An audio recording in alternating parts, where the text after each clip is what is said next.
Hi guys, as you can see on the screen, we're going to be checking out Prince's work ethic. This is a video from the channel Make Art Not Content. We're going to be finding out a little bit more about Prince's work ethic, like something that I've noticed from a lot of reactions I've done so far, especially the live performances, that he really puts a lot of effort and he's got so much energy, and you can tell, like, to be able to uphold that level of just in innovation and just creativity and then the hard work, just the sheer hard work that he puts into his performances, like you can see it. This guy must have been an absolute workhorse, who really cared a lot about his stuff. So I'm gonna be really excited to check this one out. We're gonna get a bit of an insight today, guys. Look, if you love how I'm doing these deep dives and find out more about the past, for those of you guys that don't know, I am a Gen Z Brit born in the 2000s, a very curious mind. So nothing told me to check this out. Like, I could have been on TikTok scrolling for my phone, but I said, you know what, let me check out some sort of stuff of the past. And lo and behold, we found ourselves here, and I've been loving every second of it. And yeah, guys, look, like these videos if you want to see more, subscribe to the channel if you're new here, turn on those notifications if you don't want to miss another one of these deep dives. And of course, if you want to support the channel other ways you can do so, will be linked in my description to things like my PayPal and my Patreon, where you can get exclusive bonus content. I recently did a full album review of Purple Rain, one of Prince's most popular albums. If you guys want to see it from start to finish, a Gen Zer react to a lot of those songs for the very first time, then yeah, link in the description to my Patreon will take you right there. But yeah, guys, look, with that being said, let's get straight into this video. Let's go. Prince was a creativity machine. Almost right. He might be the most prolific musician that ever lived. And even though you may never reach even a fraction of his output in your own lifetime, here are 6 lessons that you can extract from his creative process that will give you an edge over everyone else. Lesson number 1, work fast. Back in those days, people didn't make albums on computers. You had to rent a studio for a few $100s a day if you wanted to record music. Wow. And the studio came with an engineer. In Prince's case, God help that poor engineer. If you did anything that slowed Prince down, you were out of there. That's why Prince preferred working with women in the studio. They worked with zero friction.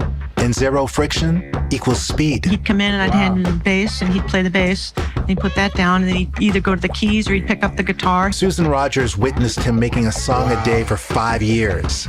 Songs like Kiss and Sign of the Times. He'd play all the parts, sing his lead vocals, sing his backing vocals, add the final stuff. I'd be mixing it as the song was coming together, and usually a day later, it would be done. We could do what in a day?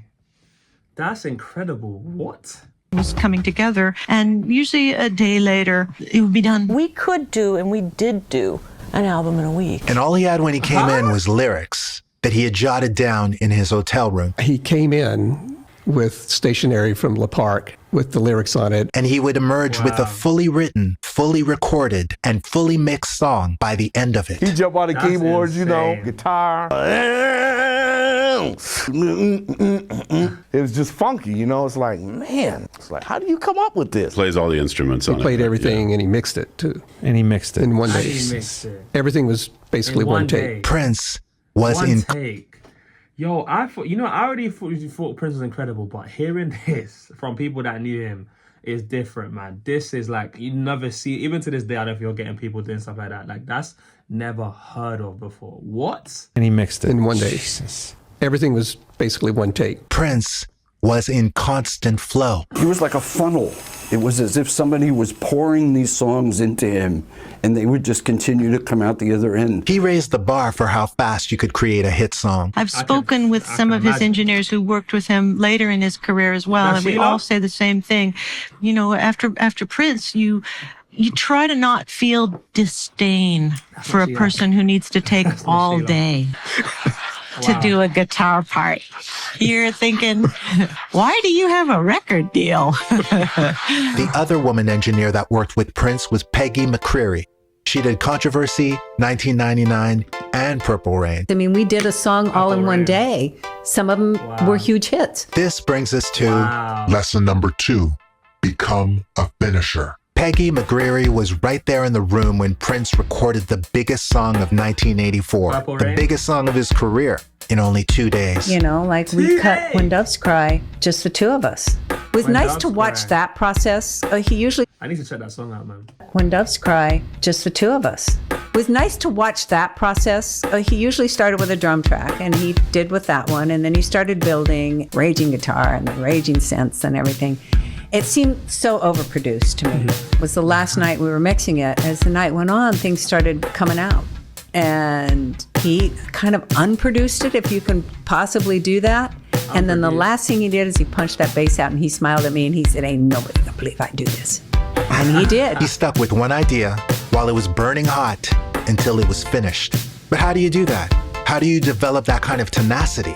Wow. Well, you'll need to internalize and live by this next lesson. Lesson number 3, stop trying to be a perfectionist. Do you remember they used to spend a week on a fucking snare sound? It's like, give me a break. And I literally had 5 minutes to get a drum sound. He taught me another side. You know, that little picky, cocained out shit doesn't matter.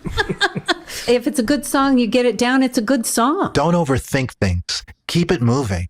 In the overproduced 80s, this was unheard of. In that era, everybody was kind of doing the sterile music where you do 20 takes of one thing, and he didn't work like that. A lot of times he would take the first take, even though there were maybe mistakes. You go, oh, I know I can do it better. Let me perfect it. He said, no, he wants the feeling. There was something about the first emotion that he wanted, and he'd mix into it, and you go, oh. Prince knew that leaving... That's different. Yeah, Prince is built different. Honestly, God-given talent, man. God rest this man's soul, because from what he was able to do is phenomenal. That he wanted, and he'd mix into it, and you go, oh. Prince knew that leaving the mistakes in was also leaving the emotions in. He himself could not have functioned if he'd been obsessing over every little detail. His work was gesture sketches.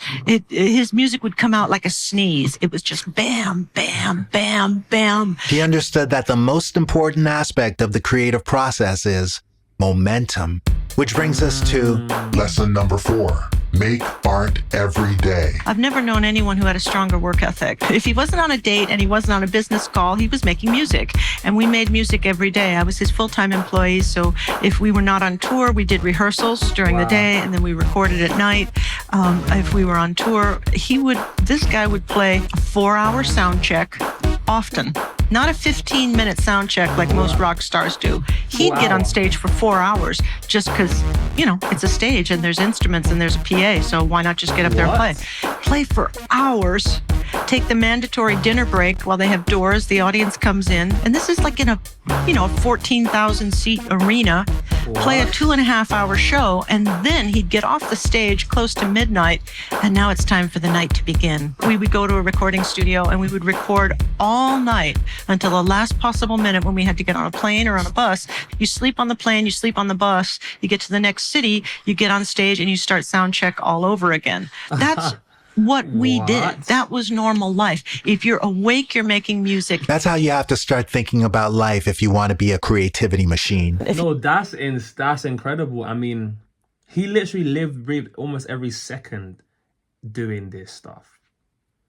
And I'm just trying to think, like, can anyone do that level of work ethic? And I think if you just have a genuine love and passion for something, you'll find a way to, like, you just have the energy. Like, for me, I love making content for you guys. I love it. Like, I can wake up, like, I'm posting 3 videos a day, which is probably nothing, because I'm not trying to say I'm working like a prince right now, but all I'm trying to say is, like, I'll find time, bro. If I'm on the bus, I'm editing. If I'm on the train, I'm editing. If I can't edit and I've got no internet or whatever it is, I'm just making thumbnails. Or then when I have time, I'm recording. It's like, yeah, man. I think if you just really love what you're doing, I think it's a lot easier to do these things. You can tell, like, if Prince didn't love what he did, from what I'm kind of looking at, I don't think he'd be able to do nowhere near as much as this. And you would see it in his music. He wouldn't be nowhere near as big as he was. Because you only get to this level for pure passion, talent, hard work, all of that combined, man. You're making music. That's how you have to start thinking about life if you want to be a creativity machine. If he was awake, Prince was recording. I've never known anyone else who works like that. You're right. I don't think there's anyone as prolific as Prince in terms of just music creation. Yeah, he had an output like some Mozart type shit, Wow. You start to understand that using your gift as often as possible is your responsibility. especially if you have something valuable to say. That's when you possessed, you know what I'm saying? You possessed with a mission from the universe, you know? But how do you do that without burning out? Lesson number 5. Right. Sleep. You sleep on the plane. That's right, sleep. You sleep on the bus. You need sleep. Prince valued sleep so much that he even had a bed put into the studio. Did you? No, I'm literally like that as well, though. Because look, you can work as much as you want to work, but if you don't get that sleep, it's gonna kill you, man. Like you see me, yeah. Before I do a reaction, like, if I've done like a couple reactions in a day, I'm like, do you know what? I'm going to sleep, come back, and then do another couple reactions. It's like, this is your life. Like, and I love it. I see me, I love it. But like, even for Prince, I can kind of relate to that a little bit, because I'm like, do you know what? It's making me want to do more. Like, what? It's making me want to do more. You ever see the bed in here? Oh, yes. No, I wasn't working during that time. He's incredible, but it's so... No, but then again, sorry, that's so smart. Because if you weren't getting sleep, I'll be like, Cap, there's no way you're doing that 24 hours without getting burnt out. But sleep is so important, man. And it's so important. And he clocked it from the early.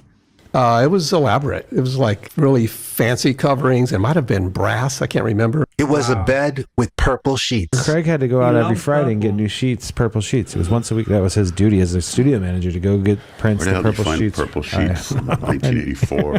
But the most important lesson you can learn from Prince, something that is particular to only him in the history of rock and roll. Lesson number 6. Develop vault mentality. Prince didn't look at his day like he was recording a song, or even like he was recording an album. Prince looked at his day like he was crafting his legacy.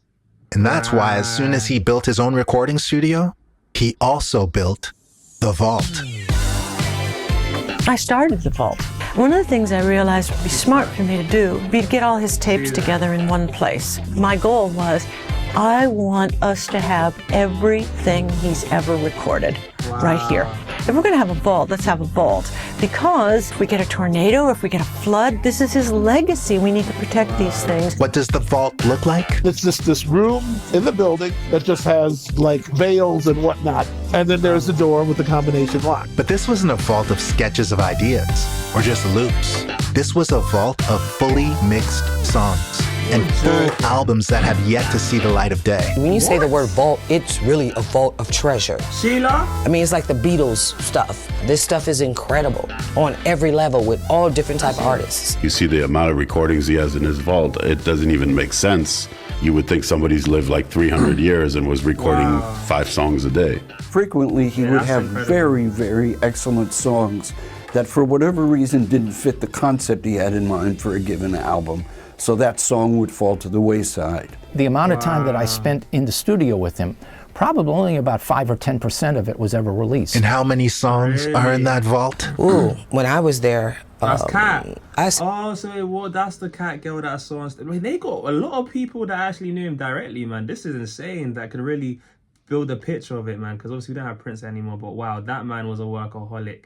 And to be honest, if he was alive, they probably wouldn't even be able to be doing up these kind of documentaries, because they'd be like recording songs as we speak. But wow. And how many songs are in that vault? Ooh, when I was there, I say about 2,000 songs. He probably has more now. Vault mentality is something I talk about in the mystery school all the time. It's the kind of mindset that keeps you thinking about the big picture. You know, the work of art called your career. Even if at first it's just a hard drive with your beats on it, or a storage space for your paintings, having vault mentality puts you in a frame of mind of being output driven. Do you think we're ever going to get to hear everything that's in the vault? No. Why? Because he won't put it out? No, because I think if you could, you would probably be you'd probably be sitting there for 10 years. That's facts. Even if you don't catch up to Prince, by adopting these 6 lessons, you can still be way more prolific than you've ever been. And you can start reaching momentum and flow with increased frequency. And that's what matters, isn't it? For more tips on how to become a creativity machine. No, that's facts though. I mean, look, even like for me doing reactions, like a lot of those things that if you apply to reactions, like or anything in life, just your job, whatever, like you can output is crazy. Like I remember when I used to think like putting like 1 video or 3 videos a week was a lot. Now I'm recording like almost 30-40 videos a week. sometimes, you know, and then obviously I schedule them so you guys don't see a lot of these videos until like a couple of days later, because I always have to sort out some stuff like behind the scenes before I can post a video. Like maybe some videos might get copyrighted and I have to deal with that, and then come back and edit again, and then something goes wrong. But yeah, like you have to like a lot of these things like that I didn't even realize Prince does, which makes sense, that like even I have to do to the capacity if I'm gonna be putting out the output I put out. But yeah, I think if you didn't have that love and passion for what you do, you're not gonna be able to put output like that. It's gonna be just like feeling like you're, you know, you're being in like you're a slave, like, you know, you're just being forced to do it like it's a chore. Like I don't turn on this camera any day. If I have to wake up at 7 a.m, which is a lot of the time I do, I'm not like, oh, I've got to film videos now. I'm like, can't wait to film videos, improve my content, and get some better quality videos out for you guys. Like that's just my mentality. But that's been my reaction to this. Sorry if it's a bit long-winded, just as my genuine thoughts. But either way, if you made it to the point, comment on a blue heart so I know who my real ones are, because some of you guys thought I was gonna say purple, but like, get a blue heart in the comments below so I know who made it to this point, who my real ones are. And of course, guys, look, for those of you guys who made this point, I've been your boy JayFlex. This has been Prince's work ethic, and for those of you guys who made this point, you guys have been absolutely wonderful, and I'll see you guys in the next one. Peace.